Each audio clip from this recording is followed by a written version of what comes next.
रात के 11:15 रहे थे। इंस्पेक्टर अरविंद और कैमरामैन पंकज बूटा गांव के सरपंच की रहस्यमयी हत्या की जांच करके जैसलमेर की सुनसान सड़कों से लौट रहे थे। इस इलाके में अजीब घटनाएं होना आम बात थी और सरपंच की हत्या ने इस डर को और बढ़ा दिया था। परंतु इंस्पेक्टर अरविंद ऐसे डरावने किस्सों और कहानियों पर विश्वास नहीं करते थे। वह इन्हें सिर्फ अफवाहें मानते थे और अपने काम को अंधविश्वास से अलग रखते थे। वापसी के रास्ते पर अरविंद ने अचानक गाड़ी को एक कच्ची सड़क पर मोड़ दिया। सर, ये आप कहाँ जा रहे हैं? पंकज ने चिंता भरे स्वर में पूछा। ये कुलधारा का रास्ता है। लोग कहते हैं कि वहाँ भूत प्रेतों का वास है। कोई भी वहाँ नहीं जाता। अरविंद ने हंसते हुए कहा, ओह, तुम भी इन कहानियों पर विश्वास करते हो? कुलधारा एक वीरान गांव है जिसे लोग अचानक छोड़कर चले गए थे। मुझे तो लगता है कि इन कहानियों के पीछे कोई और ही राज है, शायद कोई खजाना या कुछ और। सर, हमने सुना है कि जो भी वहां गया वो कभी लौटकर नहीं आया। पंकज ने डरते हुए कहा, तुम्हारे लिए सब कुछ डरावना ही होता है। डीजल भी कम है और कुलधारा पार करके हम सीधे कठिनगंज पहुंच सकते हैं, अरविंद ने कहा। पंकज का चेहरा भय से सफेद पड़ गया। उसने मनाने की बहुत कोशिश की पर अरविंद नहीं माने। वे दोनों कुलधारा की तरफ बढ़ गए। जैसे ही जीप ने कुलधारा की सीमा में प्रवेश किया, एक अजीब सी ठंडक ने उन्हें घेर लिया। गांव में हर जगह वीरानी थी, खंडहर हो चुके मकान और टूटी फूटी गलियां, जैसे वे उनके आगमन का इंतजार कर रही थीं। अचानक हवा में एक अजीब सी सर्दी घुल गई। अरविंद ने माहौल को हल्का करने के लिए रेडियो चालू किया, लेकिन उसमें से केवल अस्पष्ट फुसफुसाहटें और चीखें सुनाई देने लगीं। क्या बकवास है! अरविंद ने रेडियो बंद कर दिया। कुलधारा का रास्ता भूल भुलैया जैसा लग रहा था। अरविंद ने गाड़ी को एक संकरी गली में मोड़ा तो उन्हें आगे एक झोपड़ी नुमा चाय की दुकान दिखाई दी। कुछ लोग दुकान के बाहर बैठे हुए नजर आए। देखो, मैंने कहा था ना कि यहाँ लोग रहते हैं, अरविंद ने कहा। तुम्हारी डरावनी कहानियां बेकार हैं। पंकज की आंखें डर से फैल गई। सर, यहाँ कोई नहीं रहता। ये इंसान नहीं हो सकते। तुम यहीं रुको, मैं उनसे रास्ता पूछता हूँ, अरविंद ने कहा। वह गाड़ी से उतरा और दुकान की ओर बढ़ा। जैसे ही वह पास गया, उसे वहां बैठे लोग अजीब लगने लगे। उनके चेहरे एकदम निष्प्राण थे, आंखें खाली और बेजान। अरविंद ने उनसे पूछा, मैं इंस्पेक्टर अरविंद हूँ, क्या आप कठिनगंज का रास्ता बता सकते हैं? वे लोग चुपचाप उसकी ओर देखते रहे। अरविंद को गुस्सा आ गया। क्या तुम लोगों ने सुना नहीं? मुझे कठिनगंज जाना है। तभी उनमें से एक ने धीरे से कहा, साहब, अब आपका रास्ता कठिनगंज का नहीं, कब्रिस्तान का है। अरविंद के रोंगटे खड़े हो गए।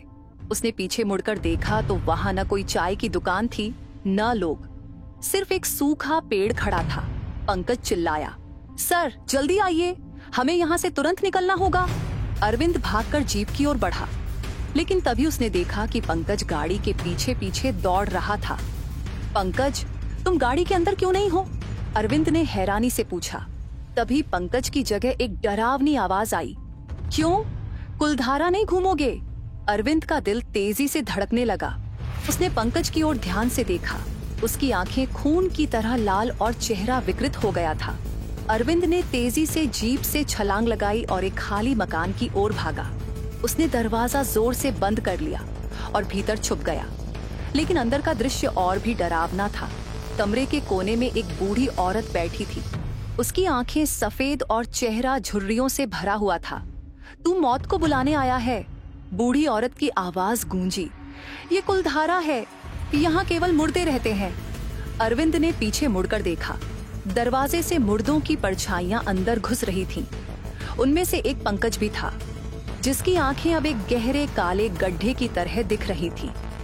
अरविंद को महसूस हुआ कि उसकी आत्मा उसके शरीर से बाहर निकलने की कोशिश कर रही है। तुम मर चुके हो, पंकज की आवाज गूंजी। जब हमने कुलधारा में प्रवेश किया तभी हमारी मृत्यु हो गई थी। हम एक दुर्घटना में मारे गए थे। अब हम आत्माएं हैं, इस गांव का हिस्सा। अरविंद को अब सब समझ में आ गया था। जैसे ही वे कुलधारा में पहुंचे, उनकी जीप का एक्सीडेंट हो गया था।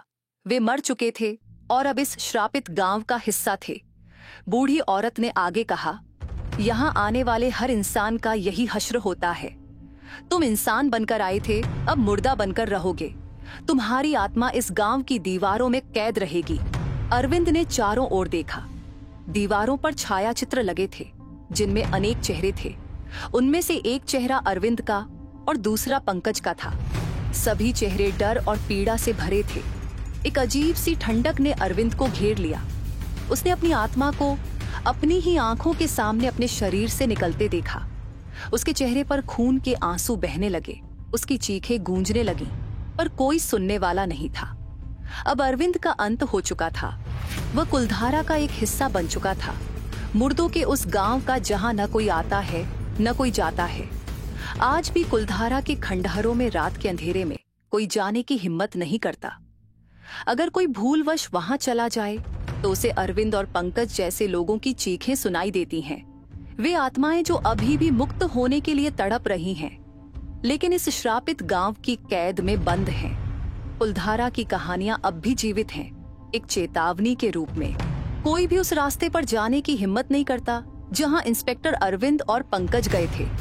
और अगर आपको यह वीडियो पसंद आई हो तो हमारे चैनल को सब्सक्राइब करना न भूलें।